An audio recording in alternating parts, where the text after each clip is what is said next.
कहानी की शुरुआत में जैक नामी बच्चे को दिखाया जाता है। जैक के पिता एक किसान हैं और जैक को कहानियाँ सुनना बहुत पसंद है।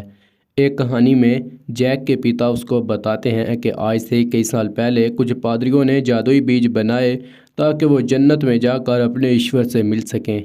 बीज बो दिए गए, इससे एक रास्ता बना और वो ऊपर चढ़ने लगे।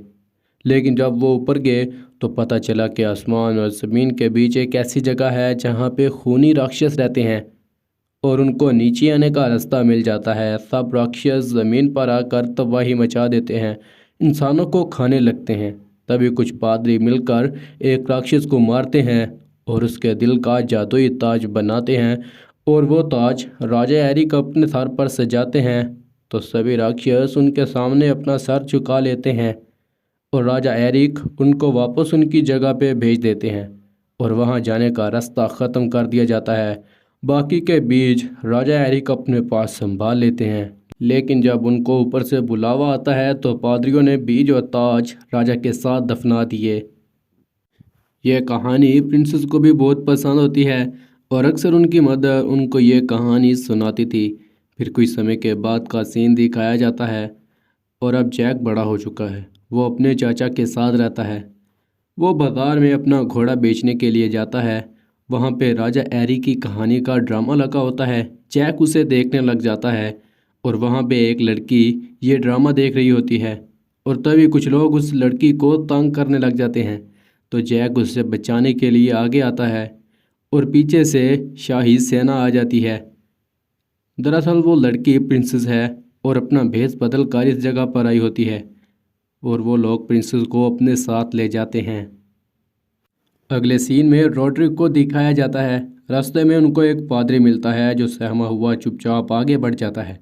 फिर रॉड्रिक को वहाँ से ताज मिलता है जो राजा एरिक का होता है और उसे पता चलता है कि वो जादुई बीज चोरी हो गए हैं और वो कहता है कि फ़ौरन से उस पादरी को तलाश किया जाए और सिपाही सबको चेक करने लग जाते हैं। फिर वो पादरी जैक से मिलता है जो अपना घोड़ा बेचना चाहता है। पादरी जैक से कहता है कि वो घोड़ा खरीदना चाहता है लेकिन फ़िलहाल उसके पास पैसे नहीं हैं। तो वो पैसों के बदले उसे जादुई बीज देकर कहता है कि चर्च में जाकर वो ये बीज पीटर नामी पादरी को देकर अपने पैसे वसूल कर ले। और वो पादरी जैक से कहता है कि किसी भी हालत में इन बीजों को भीगने मत देना। फिर वो घोड़ा लेकर निकल जाता है। उस सिपाहियों को पता चल जाता है।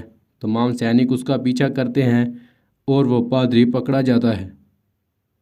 रात को जैक अपने घर आ जाता है तो उसके चचा उससे नाराज़ होते हैं क्योंकि उनको पैसों की ज़रूरत थी और जैक घोड़ा तो दे आया लेकिन पैसे नहीं लाया और उसके चचा गुस्से से उन बीजों को नीचे गिरा देते हैं। जैक बीज उठाने लग जाता है लेकिन एक बीज नीचे गिर जाता है और जैक को उसके बारे में मालूम नहीं होता। दूसरी तरफ राजा प्रिंसेस को रॉड्रिक से शादी करने का कहते हैं लेकिन प्रिंसेस नहीं मानती तो राजा उनको नाराज़ होते हैं और प्रिंसेस गुस्से से वहाँ से चली जाती हैं। प्रिंसेस का नाम इज़ाबेल है और वह फिर से भेष बदल कर महल से भाग गई हैं। बाहर बारिश हो रही होती है तो वो थोड़ी देर रुकने के लिए एक घर में आती है और वो घर जैक का होता है। छत से पानी टपक रहा होता है और नीचे बीच के बिल्कुल पास पहुंच जाता है। फिर उन दोनों को पता चलता है कि वो बाजार में पहले मिल चुके हैं। तभी पानी बीच के पास पहुंच जाता है और बीज फूटने लग जाता है। जैक घर से बाहर गिर जाता है लेकिन इज़ाबेल अभी भी अंदर होती है और वो विशाल पेड़ घर को अपने साथ ऊपर ले जाता है और जैक बेहोश हो जाता है। सुबह हो जाती है, जैक को होश आती है और वहाँ पे राजा के साथ उनकी सेना भी होती है। तो जैक उनको सारी कहानी बताता है। तो राजा एलमंड से कहते हैं कि बहादुर सैनिकों की एक टुकड़ी बनाए और इज़ाबेल को तलाश किया जाए। रॉड्रिक और जैक भी साथ चलने के लिए तैयार हो जाते हैं। फिर वो सब उस विशाल पेड़ पर चढ़ने लग जाते हैं। रास्ते में कुछ सिपाही मारे जाते हैं और बाकी लोग उन राक्षसों के एरिए में पहुंच जाते हैं। वहाँ पे रॉड्रिक जैक से वो बीज ले लेते हैं। फिर वो दो टुकड़ियों में बंटकर आगे बढ़ते हैं। जैक एक सिपाही एक जाल में फंस जाते हैं। जैक चाकू की मदद से जाल काट देता है। वो सिपाही भागकर एक पेड़ के पीछे छुप जाता है। तुरंत वहाँ पे एक राक्षस आता है जैक पानी में ही लेट जाता है। वो राक्षस सैनिक को पकड़ लेता है। एलमंड उसे बचाने के लिए आगे जाता है तो वो भी पकड़ा जाता है और राक्षस उन दोनों को लेकर चला जाता है, पर जैक उसका पीछा करता है। दूसरी तरफ रॉड्रिक अपने साथ एक सिपाही को मार देता है और वहाँ पे राक्षस आ जाते हैं जो रॉड्रिक के हाथ सिपाही को मारकर खा जाते हैं और रॉड्रिक उनको जल्दी से एरिक का ताज दिखाता है। उन राक्षस लोगों ने प्रिंसेस को भी पकड़ रखा होता है। एक राक्षस एलमंड और उसके सैनिक को लेकर आता है तो उनका लीडर राक्षस एलमंड के सिपाही को खा जाता है। जैक भी उसी जगह पर पहुंच चुका है। तभी वहां पे रॉड्रिक आता है और वो सब उसके सामने झुक जाते हैं क्योंकि उसके पास राजा एरिक का ताज है।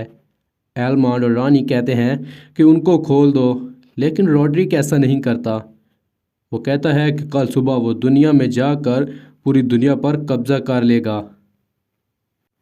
फिर एक राक्षस एलमंड को आग में पकाने वाला होता है तो वहाँ पे जैक आ जाता है और वो उस राक्षस को ऊपर से एक चाकू उसकी गर्दन पर मारता है और वो राक्षस तेज़ी से पीछे होता है जिससे चाकू उसको बुरी तरह लगता है और वो मारा जाता है। फिर वो तीनों वहाँ से भागकर उस जगह पर आ जाते हैं जहाँ से नीचे जाने का रास्ता होता है, लेकिन वहाँ पे एक राक्षस सो रहा होता है। जैक और एलमंड उसके हेलमेट में मधुमक्खियों का एक छत्ता डाल देते हैं और वो नीचे गिर जाता है। जब वो राक्षस नीचे गिरता है तो राजा तुरंत उस पेड़ को काटने लग जाते हैं क्योंकि अगर सारे राक्षस नीचे आ गए तो दुनिया तबाह हो जाएगी। जैक और प्रिंसेस नीचे आ रहे होते हैं। सुबह हो जाती है और रॉड्रिक अपनी सेना के साथ उस जगह पर आ जाता है जहाँ पे नीचे जाने का रास्ता है। वहाँ पे एलमंड रॉड्रिक पर हमला कर देता है। एलमंड नीचे गिरने वाला होता है लेकिन वो रॉड्रिक को उसी के चाकू से मारता है और रॉड्रिक मारा जाता है। जब एलमंड ऊपर आता है तो वो राक्षस रॉड्रिक को उठा लेता है, उसके सर से ताज उतार कर खुद ले लेता है और राजा बन जाता है। नीचे से सिपाही पेड़ को काट देते हैं और पेड़ नीचे गिरने लग जाता है तो एलमंड भी उस पेड़ के ऊपर कूद जाता है। यह देखकर राक्षस को बहुत ज़्यादा गुस्सा आता है। जैक और प्रिंसेस मुश्किल से ज़मीन पर पहुंच जाते हैं और एलमंड महल की नदी में कूदकर बच जाता है। राजा अपनी बेटी से मिलकर बहुत खुश होते हैं और राजा जैक का शुक्रिया अदा करते हैं। दूसरी तरफ राक्षसों को बीज मिल जाते हैं और वो इन बीजों को पानी में गिरा देते हैं जिससे जल्द ही नीचे आने का रास्ता बन जाता है और सभी राक्षस नीचे आने लग जाते हैं।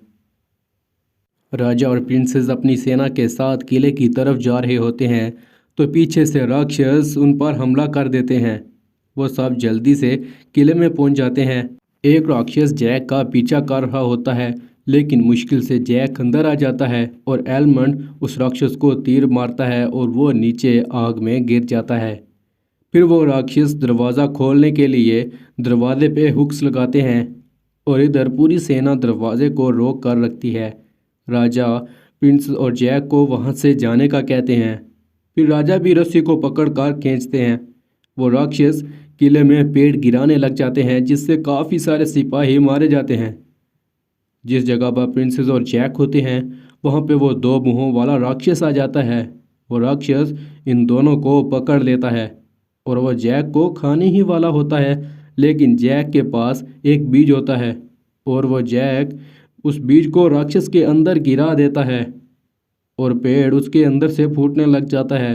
वो बुरी तरह से मारा जाता है। बाहर वाले राक्षस दरवाज़ा खोल लेते हैं और सलाहें तोड़कर अंदर आ जाते हैं। वो पेड़ किलों को बुरी तरह से तबाह कर देता है।